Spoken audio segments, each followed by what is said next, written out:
What's up, everyone, and welcome back to the Smile Today podcast, the number one podcast in the world to make you smile today.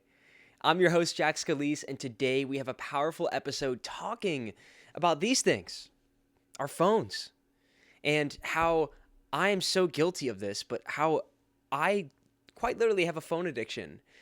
Do you ever find yourself picking up your phone and you pick it up and you're like, what the heck? Why is this thing in my hand? What am I doing with this? Why is this what am I doing? And I do this all the time and I just don't understand it. And then this episode came to me and I said, oh man, how many people struggle with phone addictions? How many people struggle with going on social media and doom scrolling and all these things? Because these are things I have trouble with. And there's been ways I've been able to distance myself from social media and allow myself to kind of breathe a little bit more. And there's exercises I do. And I just started writing stuff down. I have this old journal and I just love writing. Writing is just one of my favorite things to do. And I started just writing down a bunch of things and created an episode for this because as the holidays roll around, I want to make sure that you guys are spending time with your family, spending time with your loved ones, and really being present. And social media and being on our phones can sometimes zap us away from the present moment. And I don't think phones are the enemy. I don't think it's the worst thing ever. I think it's actually great and they're tools. But the way that we use them can sometimes be destructive and we don't even realize it. So I'm just going to start by saying that I'm so guilty of being on my phone more than I should be. I look at my screen time some days and I'm like, what the heck? I have way too much screen time. What was I doing for 3 hours on Instagram? I have no idea. So it can start to steal our peace if we're not careful, and becoming aware of this is the first step. So you're clicking on this episode because you are looking for some practical things to do to get off your phone a little bit more, to kind of ditch virtual reality and live in your reality. And I do mention this from time to time that we should have limits on our phones, that we should stay away from some social media channels and whatnot. But I really want to talk about how we start to default to our phones out of boredom or out of avoiding silence or out of even avoiding feelings. And that can be very dangerous because we're not facing the things that are right in front of us. Instead, we are scrolling for dopamine. And how these apps are engineered is you scroll, you get dopamine, it resets, it refreshes, and then you do it again. And over time, you'll notice the longer you're on your phone, the longer you start to feel more isolated. You start to feel more alone. You start to have these thoughts where you're like, what am I doing with my life? And I'm, again, 1,000% have these same feelings where I'll be scrolling for a long time and then I get off and I'm like, what am I doing? You know, what is the purpose of my life? You know, and it's so normal. I think so many people feel this way, and I definitely feel this way, to where we start to ask ourselves, what would our future self be doing right now if we saw ourselves scrolling? You know, we'd be mad at ourselves. We beat ourselves up over it. And then we find that we might be procrastinating something or putting something off, and we're just beating ourselves up even more. So I want to tell you something, that the goal isn't to ditch your phone. The goal isn't to just throw the thing away and never see it again. The goal is to build better habits around it. So I'm going to be giving you 5 practical steps on how to set limits and break free from this isolation, from being on our phones too much. So I just want to get right into it. So the first one I wrote down, and these are actually clinically proven, is phone-free anchors. And phone-free anchors are the first 30 minutes of your day, not touching your phone, not touching your phone while you're eating a meal, and the last 30 minutes before you go to bed. These 3, if you could staple these in, they are a game changer. I personally only do the first one right now. I'm working on the second one with meals, because if you ever catch yourself like scrolling and eating, it makes you kind of want to eat more. It makes you kind of want to like string out the process a little bit more. Take your time with your meals. Oh, I'll be finished when this YouTube video is done, and this YouTube video is an hour and 40 minutes. You know, you just don't even realize that you start to fall into that more, and then it kind of programs your brain. It's like cognitive behavior to scroll while you eat, and then again, it goes longer and longer. The hardest one, though, in my opinion, is the last 30 minutes before you go to bed. If you can put that phone up for the last 30 minutes before you go to bed, do a few things, get yourself prepared for the next day. One thing I love is, if you're really trying to set yourself up for tomorrow, set everything out for the night before. Like set up your clothes, what you're going to wear, your bag, have everything packed, have everything ready to go. That automatically gets your day started off better for tomorrow. So try these. These three are the best, the most proven. So first 30 minutes before you wake up, meals, last 30 minutes before you go to bed. Put that phone up. The second one I wrote down was add friction.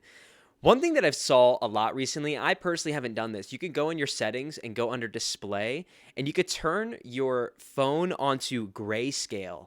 And that pretty much makes your phone, or like the apps on your phone, look very, they look black and white pretty much, and it makes it less uh, tempting to click on them. I thought that was so interesting. There's a big study done about that where if your whole entire phone screen's gray, like you're less likely to go on it. And I was like, whoa, I think it's the psychology of colors, all these other things. But I personally don't do that. I do, however, move the apps that I use the most off my home screen. I know that sounds stupid, but adding friction is adding a wall in between your temptation of you wanting to go on those apps. So that actually makes you go into something else, and then you have to click on it, and so it makes your brain, it makes it harder for you to actually click on it. Another one, this is a sleeper. Logging out after every use on whatever social media platform you're having trouble with going on, or whatever app you have trouble going on. Log out after everything, every time. That adds friction. Oh, I've got to log in again. Oh man, I don't even remember my password. My password's in my notes. Oh, now I have to go all the way to my notes to do this. I'm just not going to do it. I'm going to do something else. How amazing is that? Friction, right? The last one I'll tell you is screen time. I always say set limits, app limits on whatever you have trouble with. So I have an hour every day for Instagram, YouTube, Snapchat, TikTok. Those are the 4 I post on. Those are the 4 that I use. After an hour goes up, I get this like timer thing, this like screen time thing that goes off. And I'm like, bang, I'm done for the day. And it is tempting. I could click ignore. Okay, so if I ignore it for 15 minutes, let's say, okay, I'm going to scroll for 15 more minutes. It pops up again. I'm like, you know what? This is my trigger that I need to do something different now. I need to go step away. I need to go do something else. And that works the best for me. Give that a shot. Add time limits to all your apps and see and track how much time you're actually spending on it. And then we'll start to find ways to replace it, which gets into my third step, or my third point. Replacing, not removing it. So instead of scrolling, you could go for a walk. Instead of opening TikTok, you could journal. Instead of, I don't know, going on Snapchat, you could read, you could stretch, you could pray, you could read your Bible. Sometimes I sit there and I'm like, man, I just scrolled for 15 minutes. That's 15 minutes I could have spent with the Lord. And it's so hard because I have that conviction. I'm like, dang, God, I'm sorry. And even when I'm on social media, I'll see like, do you have 3 seconds for God? And I'm like, scroll. And it's like, dang, I could be using this time better. So those 15 minutes you could spend exercising or just doing something a little bit different, because it's better than sitting there and scrolling. But there could be intentions with scrolling, and that gets me to my fourth point. So we could set little like check-in times, and these check-in times are intentional usage. So I used to do about 15 to 20 minutes throughout the day. I do it 2 to 3 times a day where I intentionally go on social media. And like I talked about in previous episodes, I would unfollow all the junk on social media, all the people that are like keyboard warriors that end up starting some sort of argument, right? Like I stay away from politics. I stay away from so much stuff. I stay away from a lot of negativity because I found that the more I was consuming that on, social media platforms, the more I was putting it into my life, kind of like subconsciously, not even knowing. And so when I started following people that teach me something, someone that, brings me up, lifts me up, it started to change the way that I use social media, because it really is a tool like we talked about before, but you can learn so many amazing things on social media, and that's what it's used for. So setting intentional usage for it is so important. So 15 to 20 minutes a day, 2 to 3 times a day. So a total of about an hour each day. That made a huge difference. And make sure to just follow people that make you feel good. Seriously. Like go and unfollow anyone that, makes you sad or kind of angry or whatever it is. I promise that will help you so much. And the fifth thing, this is what I talk about all the time. Start practicing silence. And these are moments throughout your day where you literally do pretty much nothing. So no phones, no music. I would just walk. I would just sit there. I would just breathe and just sit in silence for 5 minutes a day. Just try it. because we have so many unprocessed emotions. We have so much noise throughout our day that it starts to cloud our judgment. It starts to cloud everything around us, and we can't really get that clear picture that we need.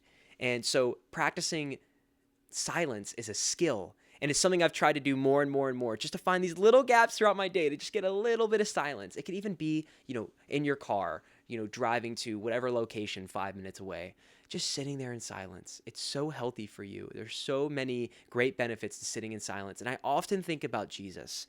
Jesus often withdrew to quiet places and prayed, because it was through that stillness, through that quiet time, that he would hear the voice of God, that he would truly be able to understand everything through being calm, through being still, through worshiping the Father. He would be able to have these moments where he would truly understand what he needed to do. And I thought that was so amazing and so encouraging. And it just makes me close out with this and just think of this. Try these habits, and you don't necessarily need to disconnect from social media, disconnect from your phone. You just need to reconnect with yourself. So I pray this helped you today. If you liked it, please share it on your Instagram story and tag me. I'm going to leave you the same way I always leave you. I hope you have a blessed day, and make sure to smile today.